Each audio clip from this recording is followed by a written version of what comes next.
პოლიტიკური ჯგუფების ხალხის ძალა და ევროპელი სოციალისტების წევრების ერთობლივ კონსტიტუციურ საჩხერთან დაკავშირებით, რომლითაც მოთხოვნილია რამდენიმე პოლიტიკური პარტიის საქმიანობის არაკონსტიტუციურად ცნობა და მათი აკრძალვა. კერძოდ, რაც შეეხება წინაპირობებს. 2024 წლის საპარლამენტო არჩევნების წინ ქართული ოცნების პოლიტიკური გუნდი ამორჩევლებს დაპირდით, რომ ამორჩევლების მხარდაჭერის შემთხვევაში უზრუნველყოფდით ნაციონალური მოძრაობის რეჟიმის ძირეული პოლიტიკური და სამართლებრივი შეფასების პროცესის წარმართვას. 1,120,000 ამომრჩეველმა ამ დაპირების შესასრულებლად მოგვცა მისი დემოკრატიული მანდატი. ამ სახალხო მანდატის საფუძველზე საქართველოს პარლამენტის 2025 წლის 5 თებერვლის და 1 აპრილის დადგენილებით შეიქმნა 2003-12 წლებში მოქმედი რეჟიმის, ამ რეჟიმის პოლიტიკური თანამდებობის პირებისა და პოლიტიკურ პარტიებში გაერთიანებული მოქმედი და ყოფილი თანამდებობის პირების 2003 წლიდან დღემდე საქმიანობის შემსწავლელი საქართველოს პარლამენტის დროებითი საგამოძიებო კომისია, რომელმაც 6 თვიანი მუშაობის პერიოდში პირდაპირ ეთერში გამართა 64 სხდომა, გამოიკითხა 139 პირი, შეისწავლა მოქალაქეებისგან მიღებული 778 განცხადება. კომისიის თითქმის 500 გვერდიანი დასკვნის განხილვის საფუძველზე 2025 წლის 3 სექტემბერს საქართველოს პარლამენტმა მიიღო დადგენილება და გაიზიარა კომისიის მიგნებები. ამით საქართველოს პარლამენტმა პოლიტიკური შეფასება მისცა ნაციონალური მოძრაობის და სხვა დაკავშირებული პარტიების ქმედებებს 2003-2025 წლებში. დღეს კი ვიწყებთ ჩვენი დაპირების სამართლებრივი ნაწილის შესრულებას. პარლამენტის დროებით საგამოძიებო კომისიის მიგნებების საფუძველზე ფრაქცია ქართული ოცნების, პოლიტიკური ჯგუფების ხალხის ძალა და ევროპელი სოციალისტების წევრები ერთობლივი კონსტიტუციური სარჩელით მივმართავთ საკონსტიტუციო სასამართლოს კონკრეტული პოლიტიკური პარტიების არაკონსტიტუციურად ცნობისა და მათი აკრძალვის მოთხოვნით. საქართველოს კონსტიტუციის 23 მუხლი დაუშვებლად მიიჩნევს ისეთი პოლიტიკური პარტიის საქმიანობას, რომლის მიზანია საქართველოს კონსტიტუციური წყობილების დამხობა ან ძალადობით შეცვლა, ქვეყნის დამოუკიდებლობის ხელყოფა, ტერიტორიული მთლიანობის დარღვევა, ან რომელიც ეწევა ომის ან ძალადობის პროპაგანდას, აღუევს ეროვნულ, ეთნიკურ, კუთხურ, რელიგიურ ან სოციალურ შუღლს. ამასთან, პოლიტიკური პარტიის საქმიანობა უშუალოდ და მჭიდროდ დაკავშირებულია თავდაცვის უნარიანი დემოკრატიის კონცეფციასთანაც, რომლიდან გამომდინარეც დაუშვებელია პოლიტიკური პარტიის ისეთი საქმიანობა, რომელიც უგულებელყოფს დემოკრატიულ სახელმწიფოს იდეას ან საფრთხეს უქმნის სახელმწიფოს რომელიმე ფუძემდებლურ პრინციპებს. ადამიანის უფლებათა ევროპულმა სასამართლომ თავის გადაწყვეტილებებში სწორედ თავდაცვის უნარიანი დემოკრატიის კონცეფციაზე დაყრდნობით აღნიშნა, რომ თუ სახელმწიფო ხელისუფლების ორგანო პოლიტიკური პარტიის მიერ დემოკრატიისთვის საფრთხის შემცველი პოლიტიკის გატარების რისკი სათანადოდ დაადასტურა, სახელმწიფო უფლებამოსილია აღკვეთოს ასეთი პოლიტიკის გატარება. ჩვენი ერთობლივი კონსტიტუციის სარჩელით მოთხოვნილია რამდენიმე პოლიტიკური პარტიის არაკონსტიტუციურად ცნობა და აკრძალვა. სხვა დარღვევებთან ერთად მტკიცებულებები დასტურდება, რომ შესაბამისი პოლიტიკური პარტიები პრაქტიკულად უწყვეტ რეჟიმში უარყოფენ საქართველოს მოქმედი ხელისუფლებისა და მმართველი პოლიტიკური პარტიის როგორც საშინაო პოლიტიკურ, ისე საგარეო პოლიტიკურ ლეგიტიმაციას და შესაბამისად მის კონსტიტუციურობას. ამით აღნიშნული პარტიები აღიარებენ, რომ მათსა და მმართველ პარტიას შორის ერთ-ერთი მხარე უსათუოდ არაკონსტიტუციურად უნდა შეირაცხოს. ჩვენს სარჩელში წარმოდგენილია მტკიცებულებები იმის შესახებ, რომ არაკონსტიტუციური მიზნები სწორედ ამ პოლიტიკურ პარტიებს ამოძრავებს. რაც შეეხება სარჩელის სამართლებრივ დასაბუთებას. კონსტიტუციური სარჩელი ეფუძნება საქართველოს კონსტიტუციის 23 მუხლით გათვალისწინებულ შემდეგ დარღვევებს. პირველი, საქართველოს კონსტიტუციური წყობილების დამხობა და ძალადობით შეცვლა. პირველი ქვეპუნქტი, ადამიანის უფლებების ხელყოფა. საქართველოს კონსტიტუციური წყობილების განუყოფელი ელემენტია სამართლებრივი სახელმწიფოს პრინციპი და ადამიანის ძირითადი უფლებები, რომელთა სისტემური დარღვევა საქართველოს კონსტიტუციური წყობილების ხელყოფაა. დროებითი საგამოძიებო კომისიის დასკვნაში ასახული ფაქტებითა და მტკიცებულებებით დასტურდება, რომ ნაციონალური მოძრაობის ხელისუფლებაში ყოფნის პერიოდში ადამიანის უფლებების ხელყოფა გასცილდა ერთეულ შემთხვევების ფარგლებს და მიიღო სისტემური და სისტემატური ხასიათი. კერძოდ, პენიტენციურ დაწესებულებაში მოთავსებულ პირთა წამების პრაქტიკის დანერგვით, კვლელობებისა და სხვაგვარი ძალადობის პრაქტიკის დანერგვით, პირთა უკანონო თვალთვალის, უკანონო მიყურადებისა და პირადი ცხოვრების ამსახველი ვიდეო, აუდიო და ფოტომასალის უკანონო შექმნის, შენახვისა და გამოყენების პრაქტიკის დანერგვით, მასობრივი ინფორმაციის საშუალებების საკუთრების ან სხვა უფლების ხელმყოფი პრაქტიკის დანერგვით და ქონების გამოძალვისა და საკუთრების უფლების ხელყოფის პრაქტიკის დანერგვით.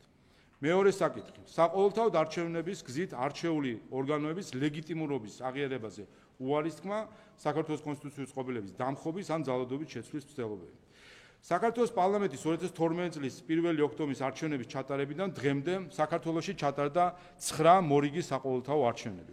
აღნიშნული არჩევნების შედეგებისა და ამ არჩევნების გზით არჩეული ორგანოების ან თანამდებობის პირების ლეგიტიმურობის აღიარებაზე მთელ რიგ შემთხვევაში უარი თქვეს და ამ გზით საქართველოს სახელმწიფოს წინააღმდეგ არაერთი საბოტაჟი აწარმოეს კონსტიტუციურ საცილში მითითებულმა არაკონსტიტუციურმა პოლიტიკურმა პარტიებმა.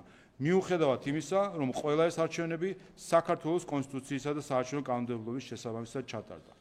კერძოდ, 2016 წლის საპარლამენტო არჩევნების შემდეგ შედგა ხალხის მიერ დემოკრატიული წესით არჩეული ხელისუფლების არალეგიტიმურად გამოცხადების პირველი მცდელობა, როდესაც არჩევნების არალეგიტიმობის ყალბის საბაბით ნაციონალურმა მოძრაობამ არჩევნების მეორე ტურს ბოიკოტის კი გამოუცხადა. თუმცა მოგვიანებით ისინი შეუდგნენ საქართველოს პარლამენტში მანდატების გამოყენებას, რაც უთუარად ადასტურებს იმ გარემოებას, რომ არჩევნების არალეგიტიმურად გამოცხადებას არავითარი საფუძველი არ ჰქონდა. მეორე 2018 წელს ნაციონალურ მოძრაობის თაოსნობით მოქმედმა კოალიციამ უარი თქვა საქართველოს პრეზიდენტის არჩევნების შედეგების აღიარებაზე და სადა ძალადობრივი მეთოდის გამოყენებით საქართველოს ახალარჩეული პრეზიდენტის ფიცის დადების ცერემონიის ჩაშლა. მესამე 2019 წლის ივნისში ნაციონალურ მოძრაობა და მჭიდროდ დაკავშირებული სხვა პოლიტიკური პარტიები საქართველოს პარლამენტის სასახლის შტურმით აღებას შეეცადნენ. მეოთხე 2020 წლის საპარლამენტო არჩევნები არაკონსტიტუციურმა პოლიტიკურმა პარტიებმა არალეგიტიმურად შერაცხეს, უარი თქვეს ახალარჩეული პარლამენტის მუშაობაში მონაწილეობაზე და საქართველოს ცენტრალური საარჩევნო კომისიის ადმინისტრაციული შენობის შტურმით აღებას შეეცადნენ. თუმცა მოგვიანებით ისინი შეუდგნენ საქართველოს პარლამენტში მანდატების გამოყენებას, რაც უთუარად ადასტურებს იმ გარემოებას, რომ არჩევნების არალეგიტიმურად გამოცხადებას არავითარი საფუძველი არ ჰქონდა. მეხუთე 2021 წლის თვითმმართველობის არჩევნები არაკონსტიტუციურმა პოლიტიკურმა პარტიებმა არალეგიტიმურ არჩევნებად შერაცხეს, სხვადასხვა ქალაქში საპროტესტო აქციები წამოიწყეს და ხელახალი არჩევნების ჩატარების მოთხოვნა განაახლეს. თუმცა მოგვიანებით აქაც შეუდგნენ მანდატების განხორციელებას, რითაც დასტურდება, რომ არანაირი სამართლების საფუძველი არ ჰქონდა. მეექვსე 2024 წლის საპარლამენტო არჩევნების შემდეგ პოლიტიკურმა პარტიებმა, რომლებმაც საარჩევნო ბარიერი გადალახეს, უარყვეს ამ არჩევნების შედეგები, უარი თქვეს პარლამენტის წევრის მანდატებზე და ახალარჩეული პარლამენტი არალეგიტიმურად გამოაცხადეს. მეტიც, არჩევნების შემდეგ არაკონსტიტუციურმა პოლიტიკურმა პარტიებმა ხელი შეუწყეს და განახორციელეს ისეთი ღონისძიებები, რომლებიც მოიცავდა საქართველოს პარლამენტის სასახლეში ძალით გამოყენებით შეჭრას. ზემოაღნიშნული ქმედებების პარალელურად და მათ გაგრძელებად არაკონსტიტუციურმა პოლიტიკურმა პარტიებმა 2022-25 წლებში განახორციელეს საქართველოს კონსტიტუციური წყობილების დამხობის ან ძალადობით შეცვლის რამდენიმე მცდელობა. არაკონსტიტუციური პოლიტიკური პარტიების მიერ დემოკრატიული წესით არჩეული ხელისუფლებების არალეგიტიმურად შერაცხვის პირველი მცდელობა 2016 წელს დაფიქსირდა, 2018 წლიდან ამ მცდელობამ სისტემატური, ხოლო 2020 წლიდან კი სისტემური და უწყვეტი სახე შეიძინა. ამასთან დემოკრატიული წესით არჩეული ხელისუფლების არალეგიტიმურად გამოცხადებას 2019-25 წლებში ერთვოდა საქართველოს კონსტიტუციური წყობილების დამხობისა და ძალადობით შეცვლის. მთლიანობაში 6 უშუალო მცდელობა, რაც ადასტურებს, რომ საქართველოს კონსტიტუციური წყობილების დამხობისკენ ან ძალადობით შეცვლისკენ მიმართული საქმიანობა, რომელსაც არაკონსტიტუციური პოლიტიკური პარტიები აწარმოებენ, ხანგრძლივი, სისტემური და აქტუალურია, რაც დღეს ამ მიზნით აქტუალურობასაც უთუარად ცხადყოფს.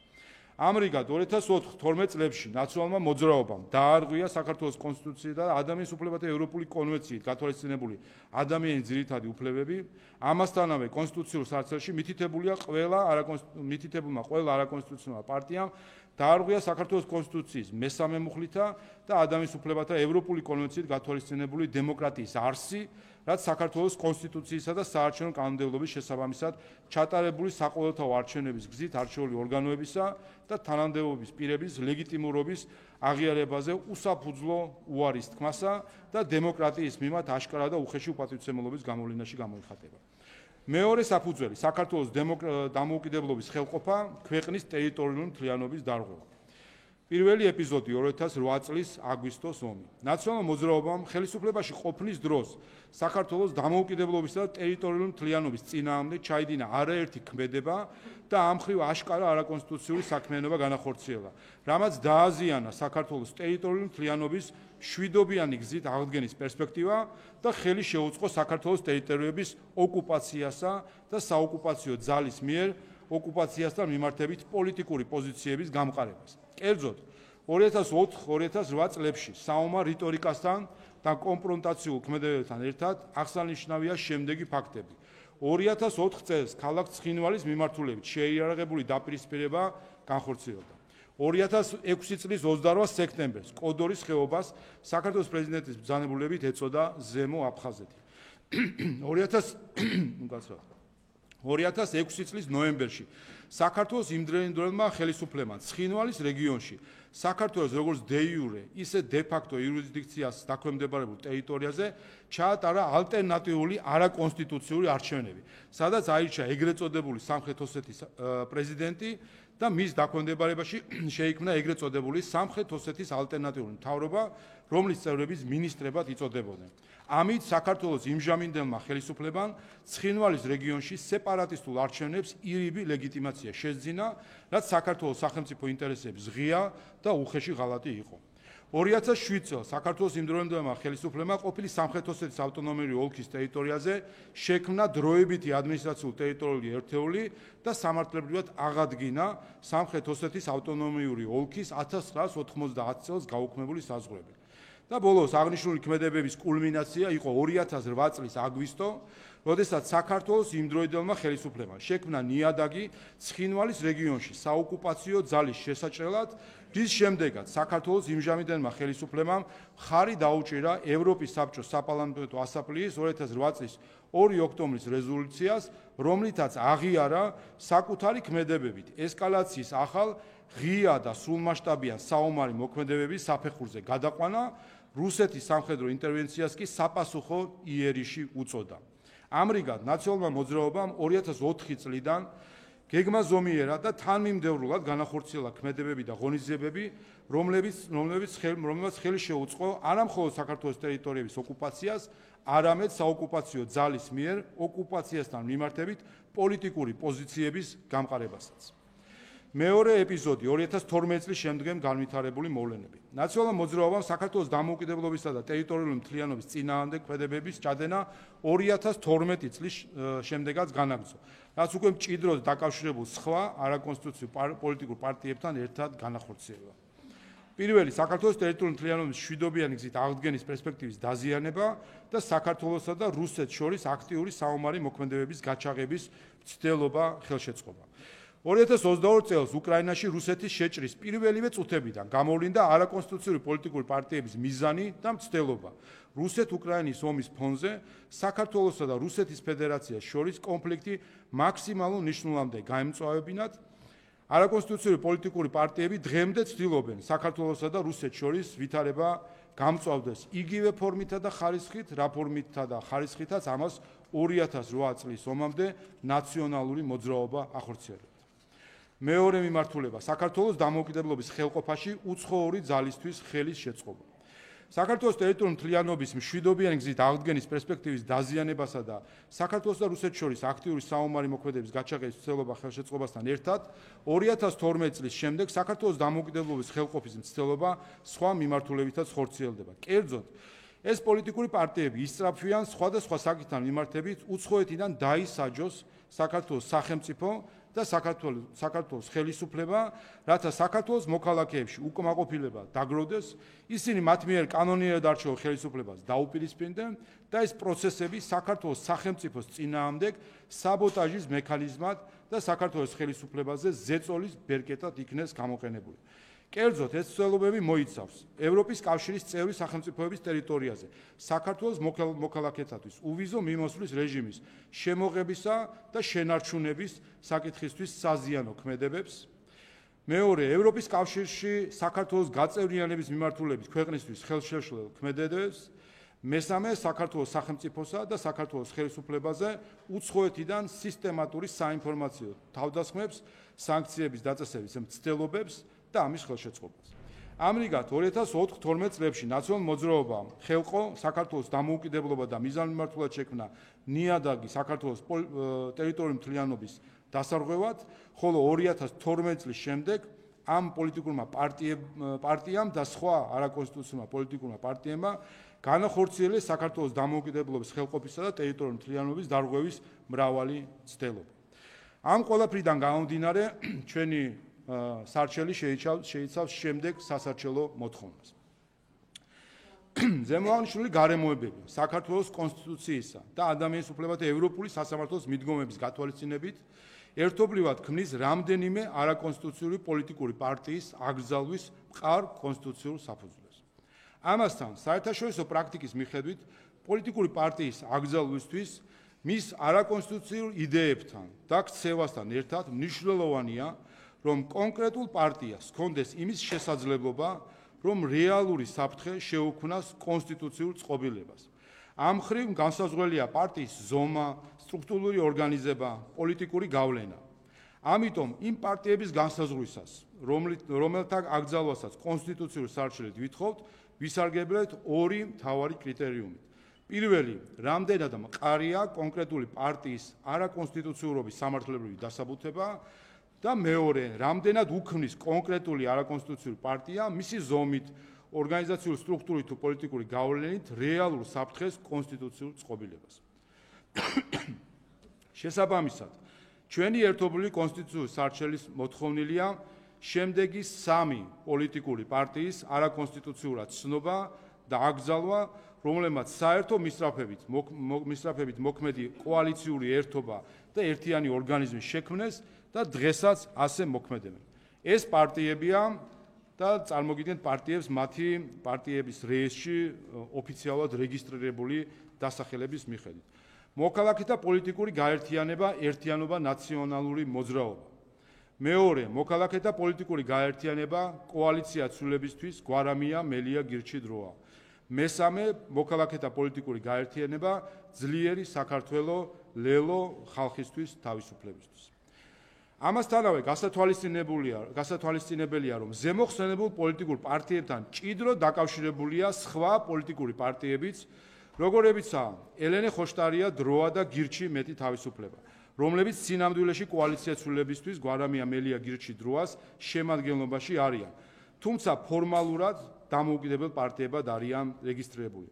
აგრეთვე კი ევროპას სტრატეგია აღმაშენებელი, ევროპული საქართველოს მოძრაობა თავისუფლებისთვის, ფედერალისტური პარტია, საქართველოს რესპუბლიკური პარტია და სხვა ფიქტიური, ერთკაციანი და მცირე პარტიები.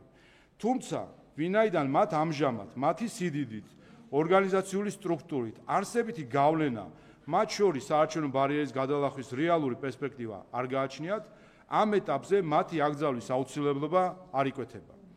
მათი არაკონსტიტუციურობის საკითხი დღის წესრიგში შეიძლება დადგეს მოგვიანებით იმ შემთხვევაში, თუ ისინი პოლიტიკურ პროცესზე არსებით გავლენას შეიძენენ. ზემოაღნიშნული პარტიების არაკონსტიტუციური მიზნების ერთიანობას ადასტურებს შემდეგი გარემოებები. აღნიშნული პოლიტიკური პარტიების ხელმძღვანელი პირები, ნაციონალური მოძრაობის ან მისი მონაწილეობით შექმნილი საარჩევნო ბლოკის წარდგენით არჩეულ იქნენ სხვადასხვა მოწვევის საქართველოს პარლამენტის წევრებად, ეკავათ სხვადასხვა პარტიული თუ პოლიტიკური თანამდებობები.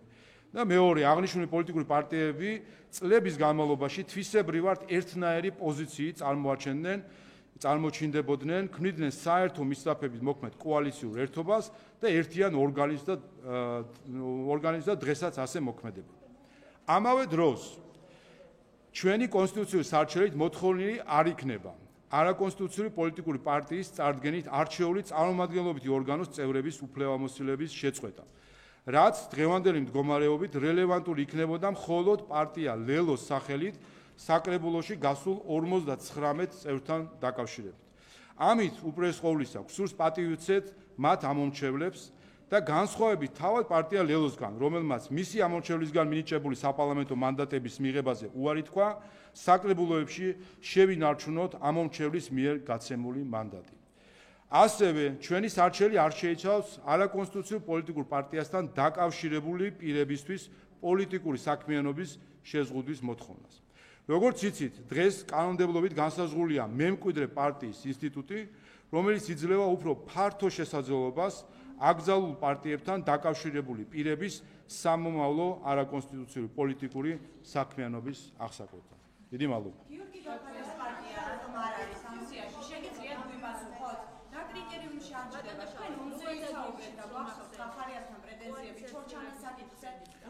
ამასთან დაკავშირებით და რატომ ვერ მოხდა ასაკრძალ პარტიებში რომ განგვიმარტოთ?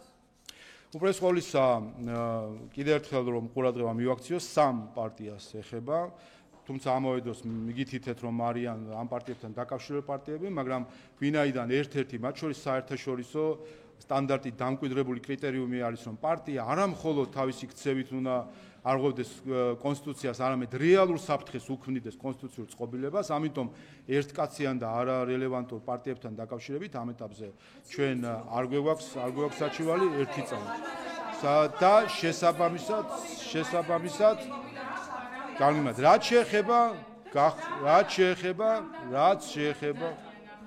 შეეხება გახარია საქართველოსთვის პარტიას. მათ მიმართ მთავარი დამოვიდ დროს ვთვლი რომ ორ კრიტერიუმს ეფუძნება ჩვენი მოთხოვნილება. პირველი ეს არის არაკონსტიტუციურების დასაბუთებულობა და მეორე არის თვითონ პარტიის რელევანტურობა. გახარია საქართველოს პარტიის შემთხვევაში მთავარი სამართლებრივი ხაზი იქნებოდა საბოტაჟი არჩევნების, თუმცა მათ იმ ნაბიჯით რომ თავის დროზე მანდატები შეინარჩუნეს და რამდენიმე დღის წინ კი განაცხადეს რომ პარლამენტში საქმიანობას განაახლებენ და დღეს განაახლეს კიდევაც საქმიანობა, ამ ხრივ ასე ვთქვათ ამ არგუმენტისგანაც თავი გაითავისუფლეს.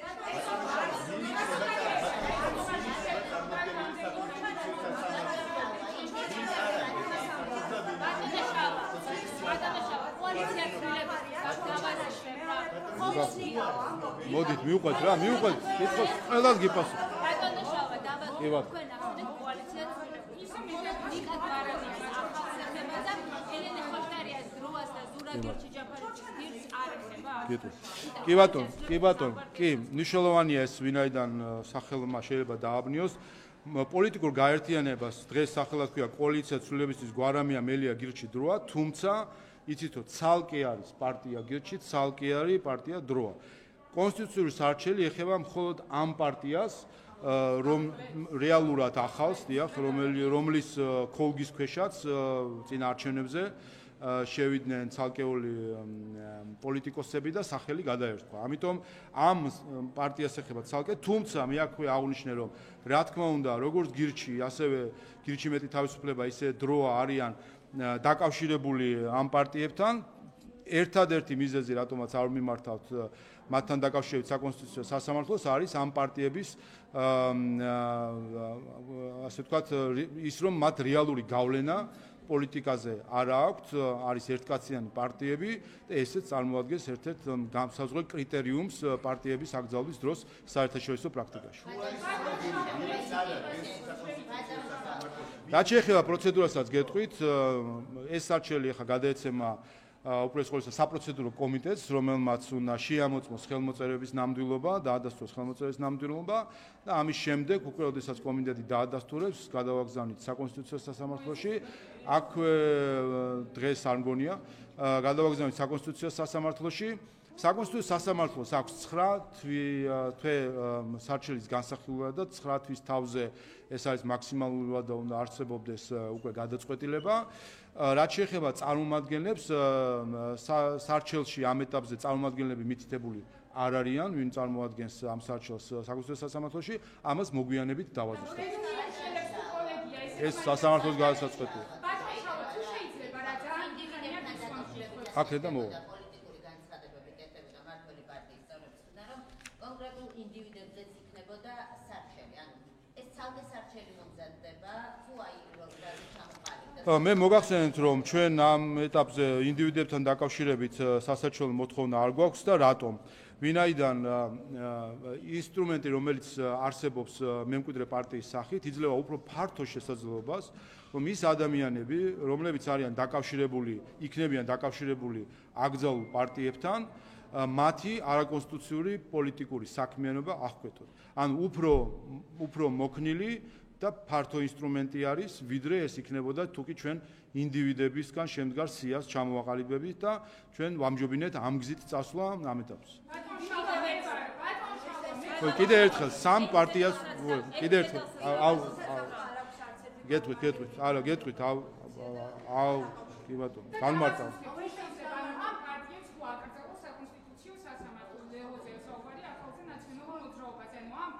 პარტიის წევრები ვინებიც არიან, თქვა, შეეძლებათ მერე რომ სხვა პარტია და აი ზუსტად ამას შეეხება მემკვიდრე პარტიის ინსტიტუტი, რომელიც გულისხმობს შემდეგ რამეს, რომ თუ კი არსებობს პარტია და ის მიჩნეული იქნა, რომ ეს პარტია არ გვაქვს კონსტიტუციას და აიკრძალა პარტია, მის წევრებს, მასთან დაკავშირებულ პირებს არ უნდა ჰქონდეთ შესაძლებლობა გვერდი აუარონ ამ გადაწყვეტილებას და იურიდიული ფორმალობით უბრალოდ ადგენენ და დღეს თუ არის ნაციონალური მოძრაობა და თქვათ თუ აიკრძალა საკონსტიტუციო სასამართლოს მიერ, ხვალ შექმნან ეროვნული მოძრაობა დაარქვან, იგივე ხალხი, იგივე მიზნებით შეიკრიბონ. ამიტომ ეს ინსტიტუტი მემკვიდრე პარტიის უზრუნველყოფს, რომ მას შემდეგ რაც პარტია აიკრძალება, დავაკვირდეთ ამ აკრძალული პარტიის თან დაკავშირებული პირები ხომ არ ცდილობენ, რომ მოძებნონ სხვა საშუალებები პოლიტიკური საქმიანობის და თუ კი ამას დავინახავთ, ჩვენ მივმართავთ საკონსტიტუციო სასამართლოს და იქ არის ორკვირიანი, არა, იმ პარტიაზე. პირობითად თქვათ, აიკრძალა ნაციონალური მოძრაობა. მისი წევრები ან მას დაკავშირებულ პირებმა შექმნეს, არ ვიცი, რაღაც სხვა პარტია დაარქვეს ეროვნული მოძრაობა, პირობითად ნაციონალური მოძრაობა, სხვა სასახელი დაარქვეს. თუ კი ეს მოხდება, ჩვენ შეგვიძლია მივმართოთ საკონსტიტუციო სასამართლოს და ვთქვათ, რომ ეს არის რეალურად ასლი იმ პარტიის, რაც იყო, არის მემკვიდრე პარტია, თავის შემადგენლობით, იდეოლოგიით, ორგანიზაციული სტრუქტურით, ასე ვთქვათ, პარტიული სტრუქტურებით რეგიონში ასე შემდეგ, სხვადასხვა კრიტერიუმები, რაც ამაზე მიუთითებს და ორკვირიანი ვადა არსებობს საკონსტიტუციო სასამართლოს, რომ იმსჯელოს და თუ დაადგენს, რომ ეს ნამდვილად არის სინამდვილეში ფარსი, ანუ ცდილობენ პოლიტიკოსები, რომ თავი დაიძვრინონ და ახალი იურიდიული ფორმა შექმნან, მაშინ ის როგორც მემკვიდრე პარტია აიკრძალება. ამიტომ ეს უფრო ფართო შესაძლებლობას გვაძლევს ჩვენ, ვიდრე ინდივიდებისთვის შეზღუდვა.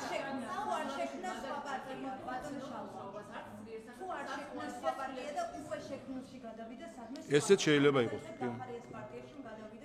ესეც შესაძლოა გახდეს. დიახ, თუ უყურეთ, თუ კი კიდევ ერთხელ გავმა, თუ კი აკრძალულ პარტიასთან დაკავშირებული პირები შექმნიან ახალ პარტიას ან შეუერთებიან არსებულ პარტიას და საკონსტიტუციო სასამართლო იმსჯელებს, რომ მათი იქ ყოფნა იძლევა იმის თქმის საშუალებას, რომ ეს არის რეალურად უკვე ახალი მემკვიდრე პარტია ან არსებული პარტია გახდა თავისი არსით მემკვიდრე პარტია, მაშინ საკონსტიტუციო სასამართლო შეუძლია მიიღოს გადაწყვეტილება და აკრძალოს ის პარტია. ანუ კიდევ ერთხელ გვერდის ავლის საშუალება, რა თქმა უნდა, არ უნდა იყოს, როცა კრძალავთ პარტიას, არ უნდა არსებობდეს რაღაცა ხვრელები, რომ გვერდი აუარო და სხვა სახელი დაერქვა და ეს კიდე. კეთილ.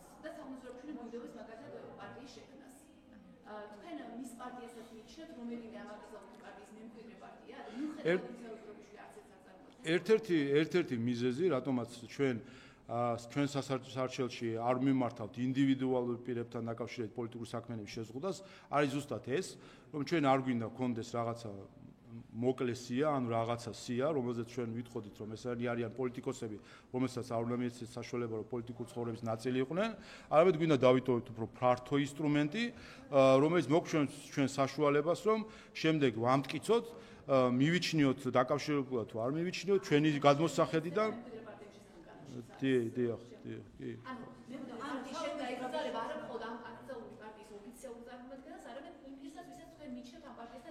ჩვენ არა, საუბარი არის საკონსტიტუციო სასამართლოზე, რომელსაც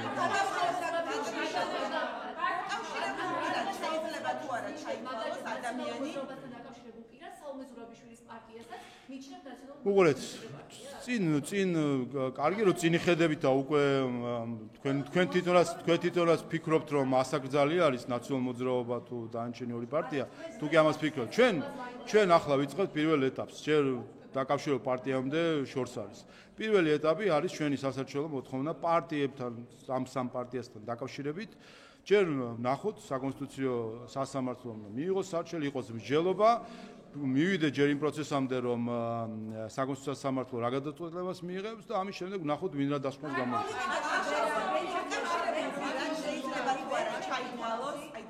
სრულ პირად, კონკრეტულ პირად ინდივიდად შეიძლება თუ არა ჩაითვალოს ადამიანი, რომელიც მაგალითად წლების განმავლობაში გულს წირავდა ერთიან ნაციონალურ მოძრაობას.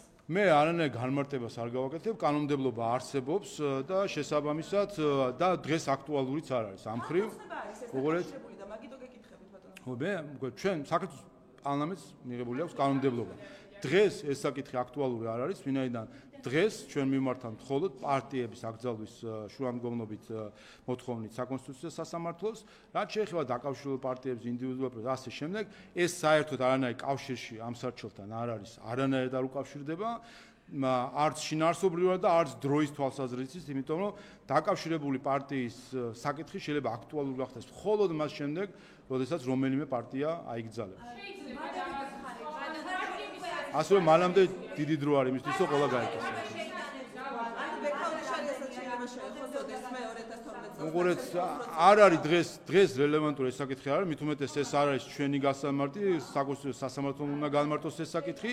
ჩვენ ეს ჯერ ამქამდე მივიდეთ, რომ პარტიები აიქცილოს და შემდეგ დაკავშირებული პარტია რომელი იქნება და რომელი არ იქნება, აქამდე ჯერ კიდევ დიდი.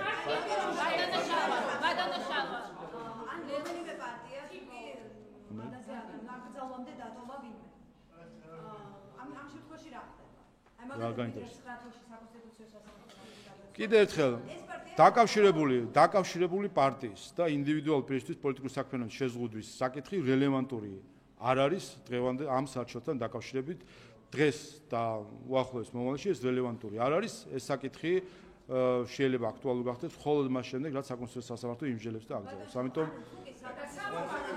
დღეს ქართულ პოლიტიკაში ვეღარ დარჩება ვერც ერთი წევრი ნაციონალური მოძრაობიდან, ვერც ერთი წევრი ძლიერი საქართველოს, ვერც ერთი წევრი არა, უყურეთ სხვა პარტიასაც ვერ შექმნიან და სხვაგან ვერ გადავა. არა, ესე არ არის გააჩნია, მათ შორის ამაზეც არსებობს პრაქტიკა, ადამიანის უფლებათა ევროპული სასამართლოსი, გააჩნია წევრის გავლენას თვითონ პარტიის შიგნით, წევრის სტატუსი შეიძლება იყოს ჩვეულებრივი წევრი, შეიძლება იყოს გავლენიანი წევრი და თავმჯდომარე პირობითად პარტიის ან ასე შემდეგ. გააჩნია, ეს არის შეფასებითი კატეგორია, რომელიც საკონსტიტუციო სასამართლომ უნდა შეაფასოს, ესა თუ ის აკრძალული პარტიის, ესა თუ ის წარმომადგენელს რამდენად ქონდა არსებითი გავლენა თავის დროზე პარტიულ საქმიანობაზე და რამდენად ატარებს იმ დონის პასუხისმგებლობას პარტიის საქმიანობაზე, რომ მას მიხვეს ეს პასუხისმგებლობა შემდეგ უკვე ინდივიდუალურად სხვა პარტიაში გაერთიანების.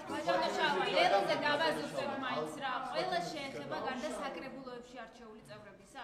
ხო, უყურეთ, როგორც იცით, კონსტიტუციის მიხედვით, როდესაც პარტია იკრძალება, ამავე დროს სასაჩვენო მოთხოვნით შეიძლება მოთხოვნა, რომ მათი სიით გასული წევრები პარლამენტში, საკრებულოებში, აჭარის უმაღლეს საბჭოში, ანუ არჩევით ორგანოებში, რომ მოვითხოვოთ მათი მანდატების შეწყვეტა. დღევანდელი მდგომარეობით საქმე ეხება სამ პარტიას, აქედან ნაციონალურ მოძრაობას და კოალიციას ცვლილებისთვის თავისი წარმომადგენლები არჩეულები არ ჰყავს არჩევით ორგანოებში. ერთადერთი ეს შეიძლება შეხებოდა ლელოს, რომელმაც ახლა 4 ოქტომბრის არჩევნებით 59 წევრი გაიყვანა სხვადასხვა საკრებულოში. მაგრამ ჩვენ არ შეგვაქვს ამ მანდატების შეწყვეტაზე მოთხოვნა, ვინაიდან ჩვენ გვინდა ამითი პატივიცეთ უპირველეს ყოვლისა ჩვენს მოქალაქეებს, იმ ამომრჩევლებს, რომლებიც შეცდომაში შეყვანილი იყვნენ თუ რა მიზეზებითაც მისცეს ხმა, მაგრამ მივიდნენ 4 ოქტომბერს და მიიღეს დემოკრატიულ პროცესში მონაწილეობა და ჩვენ გვინდა რომ ეს მანდატი შენარჩუნდეს იქ. თუმცა აქ ვიტყვი რომ იმ შემთხვევაში თუ კი მოხდება პოლიტიკური პარტიის აკრძალვა, ეს მანდატები შენარჩუნდება, უბრალოდ ეს წევრები გახდებიან დამოუკიდებელი წევრები და არა პარტიული წევრები. პოლიტიკური საქმიანობა ხო არ შეესრულება ამ წევრებს? უყურეთ, ინდივიდუალურად ჩვენი სარჩელით არ მივმართავთ საკონსტიტუციო სასამართლოს ინდივიდუალური რაიმე სიით, რომ ამა თუ იმ შეეძლოს. თუმცა თავისთავად თუ კი ეს კონკრეტული ადამიანები არიან პარტიის ისეთი წევრები, რომლებსაც თავისი გავლენები აქვს და შემდეგ იქნება მცდელობა მემკვიდრე პარტიის შექმნის, აქ უკვე სასამართლო იმსჯელებს ამ ხარისხთან დაკავშირებით და ამის შეფასებით შეიძლება დადგინდეს, რომ მემკვიდრე პარტია არის, მისი წევრები არიან და ხელმეორედ აიგრძალონ. ეს სარჩელი ახლა გადაეცემა ბრიფინგით ჩავატარე, გადაეცემა ახლა საპროცედურო საკითხთა კომიტეტს, რომელიც ხვალ სხდომას ჩაატარებს და საპრეზიდენტო კომიტეტმა ხელმოწერები უნდა დაადასტუროს პარლამენტის წევრების, რომ ნამდვილი არის, ამიტომ ამის დადასტურების პროცესი არის. საპრეზიდენტო კომიტეტზე ხვალ გავა, დადასტურდება და როგორც კი დასტურის საბუთი გვექნება, არა ხვალე გადავაგზავნებთ. ამოვწუროთ თუ კი ამაზე არის.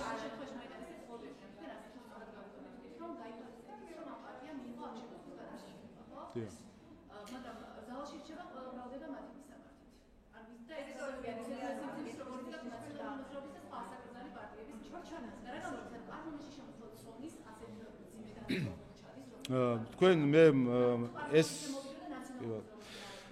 ჩემი განცხადება, რომელიც საკმაოდ მოცულობითი იყო, მაგრამ დამენანა უფრო მოკლედ ვინაიდან მნიშვნელოვანია ვფიქრობ ყველასთვის, რომ სარჩელის არსი გადმოცემული ყოფილიყო ამ განცხადებაშიც. სარჩელი არ ვიცი 4 ამხელაა მოცულობით, მაგრამ მნიშვნელოვანი არის და თქვენც მოგიწოდეთ, რომ ამ განცხადებაში მოცემულია ყველა საკითხი და ყველა დასაბუთება, რაც თავარია. ერთ-ერთი მთავარი დასაბუთება, მაგალითად ლელოსთან დაკავშირებით და ზუსტად ეს არის, რომ იყვნენ მონაწილენი არჩევნების საბოტაჟისა, არაღიარებისა და ასე შემდეგ და დღესაც მანდატები მათ გაუქმებული აქვს. ამიტომ ეს სამართლებრივი ხაზი გახარია საქართველოსთვის პარტიასთან დაკავშირებით ორი მიზეზის გამო, ერთი რომ მართალია პარტიები პარლამენტში არ დადიოდნენ, თუმცა მანდატები შენარჩუნებული ჰქონდათ, მაგრამ საბოლოო ჯამში მათ შორის პარლამენტში აქტიური სამუშაო განაახლეს, სამართლებრივად, ასე ვთქვათ, დაიზრუნეს თავი.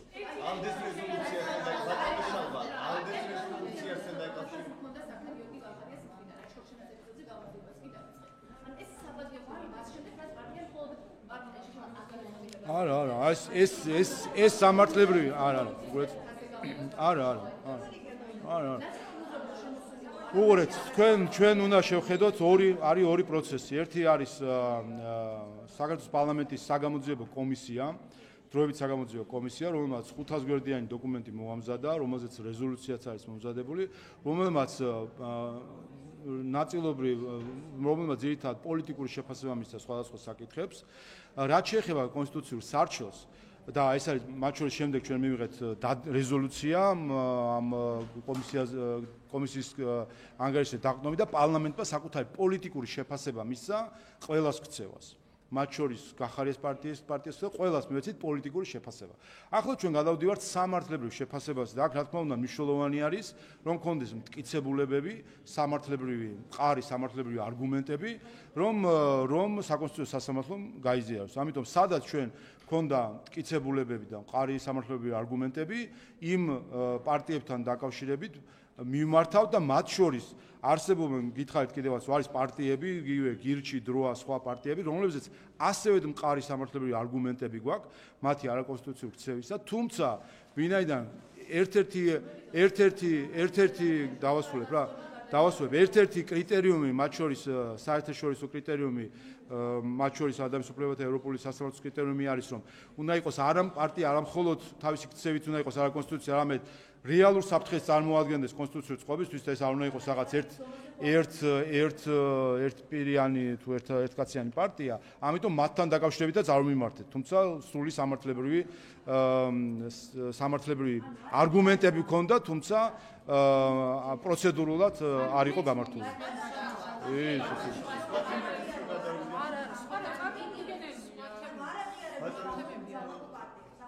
არა კარგი, ხამდენი 20 წუთი ვისაუბრე ხა არაღიარებს.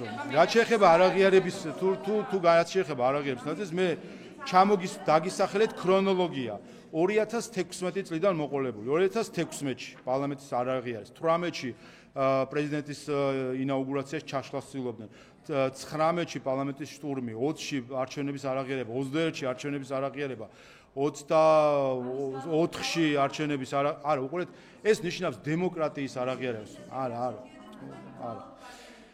სულ ცოტა ხნის წინ, რამდენიმე თვის წინ გერმანიაში თუ პარტია, ორგანიზაცია, ლამის არასამთავრობო ორგანიზაციამ გაერთიანება აკრძალა შინაგან საქმეთა სამინისტრომ და სასამართლოც არ იყო საჭირო, იმის გამო, რომ ის გერმანიის ხელისუფლებას, მის კანონმდებლობას აცხადებდა არალეგიტიმურად, გარედან მართულ ხელისუფლებად მიიჩნევდა და არ აღიარებდა კანონებს. ორგანიზაცია თუ პარტია. აქაც რა თქმა უნდა საუბარი არის არა პოლიტიკურ განაცხადებზე, ბოიკოტებზე და ასე შემდეგ. საუბარი არის ის, რომ ეს არის სისტემური ხასიათის მქონე არაღიარება დემოკრატიული ინსტიტუტებისა, არჩევნებისა, როგორც დემოკრატიული ინსტიტუტის არაღიარება და ეს არის ზუსტად თავარი კონცეფცია თავდაცვისუნარიანი დემოკრატიის, რომ როდესაც დემოკრატიული ინსტრუმენტებით, პარტიებით გამოყენებით ხდება დემოკრატიისთვის ძირის გამოთხრა, ეს არ უნდა დაუშვას დემოკრატიას. საზოგადოებას ქართული ოცნება არც უნებდა, რომ ხართ დაუმარცხებლები, რომ არ ყავთ კონკურენტები, რომ საფრთხეს აწარმოადგენენ პოლიტიკური პარტიები და ახლა აღმოჩნდა, რომ ასე გაშინებს პოლიტიკური. აქ საუბარი არის არა იმაზე, რომ ეს სამი პარტია, რომელზეც მიმართავთ, არის ქართული ოცნების საარჩევნო კონკურენტი. იმიტომ თქვენ ნახეთ დააკვირდით ბოლო 10 არჩევნებს და ნახავთ რომ მათ არანაირი შანსი ხელისუფლებაში მოსვლის არ აქვს. საქმე იმაში,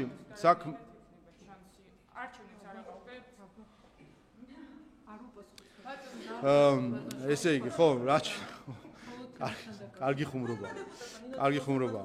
მოგლეთ დავასრულოთ. ისე შემიძლია ცილის წამებაზე გიჩვენოთ რა ხან, მაგრამ არ მოვხდრო გაყალბებული. მოგლეთ, რა შეეხება? ანუ საქმე შეეხება არა იმას, რომ ვინმე არის თუ არა ქართული ოცნების პოლიტიკური კონკურენტი, საარჩევნო კონკურენტი, არამედ საქმე ეხება იმას, რომ პარტიებს აქვთ რეალური შესაძლებლობა კონსტიტუციურ წყობილებას შეუქმნან რისკი.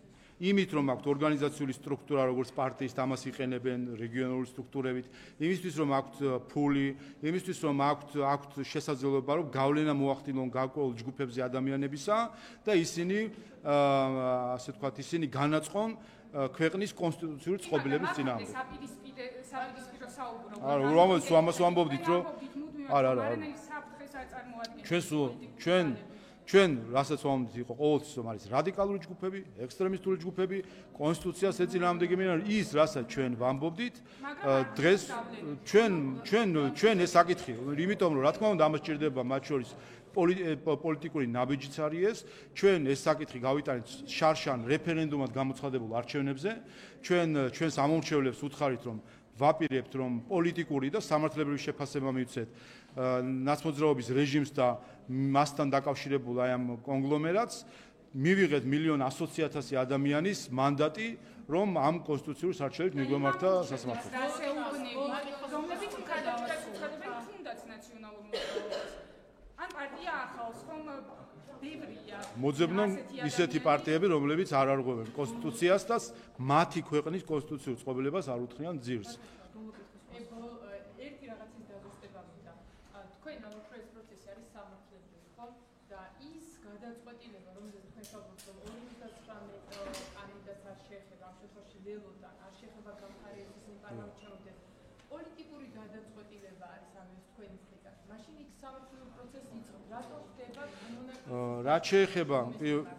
რაც შეეხება პარლამენტის წევრებს, გახარია საქართველოს პარტიიდან პარტიას საერთოდ არ მიმართავთ, ამიტომ აქ ეს რელევანტურიც არ არის ეს საკითხი. ერთადერთი შესაძლოა რელევანტური ყოფილიყო ლელოსთან მიმართებით, მის 59 წარმომადგენელთან სხვადასხვა საკრებულოში. და თქვით კიდევაც, ვინაიდან ჩვენ გვინდა პატივი ვიცეთ მათ ამომრჩეველს. ლელომ უკვე რამდენჯერმე თავის ამომრჩეველს მიღებული მანდატი, ასე ვთქვათ, გადააგდო, გააუქმა 2020 წლის არჩევნებშიც 21-შიც თუ არ ვცდები, მქონდათ ესეთი მცდელობა ახლაც და ჩვენ გვინდა რომ ჩვენს მოქალაქეებს, მის ამომრჩევლებს მივცეთ შესაძლებლობა რომ ვინაიდან მივიდნენ 4 ოქტომბერს მისცეს არჩევნებში ხმა და იყვნენ დემოკრატიის პროცესი, მათი ამომრჩეველი არ დაისაჯოს ამის გამო. ის წევრები ხო არიან ის იმ პარტიას იმ რაიონში, იმიტომ მისცეს ხმა კონკრეტულ მუნიციპალიტეტში, რომ შესაძლოა ის ზუსტად ის წევრები და ამ შემთხვევაში ლელოს შემთხვევაში სიის პირველი ნომრები გავიდნენ, ასე ვთქვათ, დიდი ხარდაჭერა არ ქონდათ და ამიტომ ძირითადად იქ არიან გასულები მუნიციპალიტეტში ის ადამიანები, რომლის მიმართაც სავარაუდოდ მათ ამომრჩევლებს ქონდათ ნდობა რომ მიეცათ მანდატი. ამიტომ ჩვენ მათ ამომრჩევლებს მინდა მიმართო ლელოს ამომრჩევლებს, რომ მათ მანდატს უფრთხილდებით და გვინდა რომ არ მოიქცეთ ისე როგორც მათ მოიქცათ ლელო, რომელმაც ჩახსნა საკუთარი მანდატი.